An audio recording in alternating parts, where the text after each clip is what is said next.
আরে আজকে মনে হয় সমুদ্রে অনেক মাছ রয়েছে। আরে ওই তো একটি মাছ পড়ে রয়েছে। আজকে তো আমার ভাগ্যটা খুব ভালো, আমি আসতে না আসতে একটা মাছ পেয়ে গেলাম। আরে ওই তো একটি চিংড়ি মাছ, এই চিংড়ি মাছটা আমি নিয়ে যাই। এখন আমি মাম্মির পছন্দের কাঁকড়া নিয়ে যাব, কিন্তু কাঁকড়া বেটা অনেক বাজি, কাঁকড়া আমাকে শুধু কামড় দেয়। সমুদ্রের পাড়ে যেহেতু এসেছি, আর কিছু মাছ আমি নিয়ে যাই, আর কিছু চিংড়ি মাছ নিয়ে যাই। এই দুটোই নিব, আর নিব না। হয়েছে, এখন আমি চলে যাই। আমি বাসায় চলে এসেছি। আরে মাম্মি তো কাজ করছে। মাম্মি, মাছ নিয়ে এসেছি। জ্যাকি, আমি একটু কাজ করছি। আরে মাম্মি একটু দেখো না, কত বড় বড় মাছ।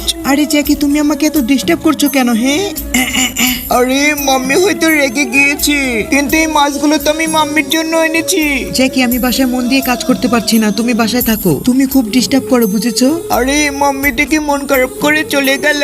আমি জানি মাম্মির এই রাগ বেশিক্ষণ থাকবে না, কাজ শেষ হয়ে গেলে মাম্মি আমাকে আদর করবে, আর আমি মাম্মিকে মজা করে মাছগুলো রান্না করে দেই, তাহলে মাম্মি আমাকে আরো বেশি করে আদর করবে। মাম্মি আমার উপরে যতই রাগ করুক না কেন, মাম্মি বেশিক্ষণ রাগ করে থাকতে পারে না। মাম্মি অফিস থেকে আসার সময় হয়ে গিয়েছে। জ্যাকি, আমি এসে পড়েছি। আরে জ্যাকি, তুমি এগুলো কি করেছো? মাম্মি এগুলো শুধু তোমার জন্য। জ্যাকি রে, আমার তখন ওরকম করাটা ঠিক হয়নি, তুই আমাকে ক্ষমা করে দিস। আরে মাম্মি, আমি তো কিছু মনেই করিনি। আমি তো জানতাম তুমি আমাকে খুব ভালোবাসো, তুমি আমাকে ছাড়া এক মুহূর্তের জন্য থাকতে পারবে না। হ্যাঁ রে জ্যাকি, আমি তোকে ছাড়া থাকতে পারবো না। আর হ্যাঁ বন্ধুরা, তোমরা কি পারবে না জ্যাকির জন্য একটা লাইক আর একটি সাবস্ক্রাইব করে দিতে?